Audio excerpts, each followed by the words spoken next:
Dear citizens, friends and comrades, the world is undergoing the largest wave of urban growth in history.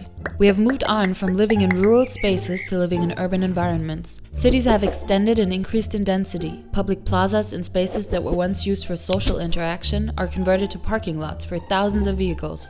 Not to mention other problems, such as overcrowding, traffic jams, megacities with more than 10 million inhabitants, and of course, environmental problems. All these changes arose from an urban growth model based only on the opinions of politicians, city planners, and private developers.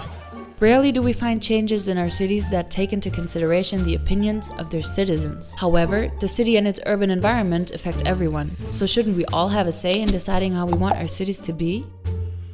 More than half of the world's population now lives in cities, and it is expected that by the year 2050 it will be around 75%. Cities will continue to expand uncontrollably, rapidly, and massively. If we don't substitute the present urban growth model for one that involves their citizens in the city-making process, in the future we will experience an increase in urban inequality, isolation, and the lack of public spaces in our cities. What we propose is a collective urban development model based on people's opinions and people's immediate daily needs. A new way to build a city, which would be defined by its inhabitants. Social maps allow citizens to express their opinions about the city and its urban environment. It also gives you the opportunity to share your ideas and projects with regards to improving your city, and gets activists to spread urban interventions such as tactical urbanism and placemaking. This is done in order to be able to document the ideas and opinions of the people, and with that as proof, we can now demand that the government not only include our opinions in any future changes of our cities, but also respect them and react to them.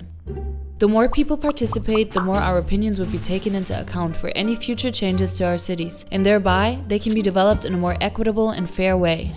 Your participation will also help us to understand the impact that cities can have on people's lives. We can find out which urban spaces function, what kinds of places the people don't like, and also discover which characteristics of urban environment makes us feel happy, relaxed, afraid, or any other emotion. With this initial thought, we ask you, what kind of city do you want?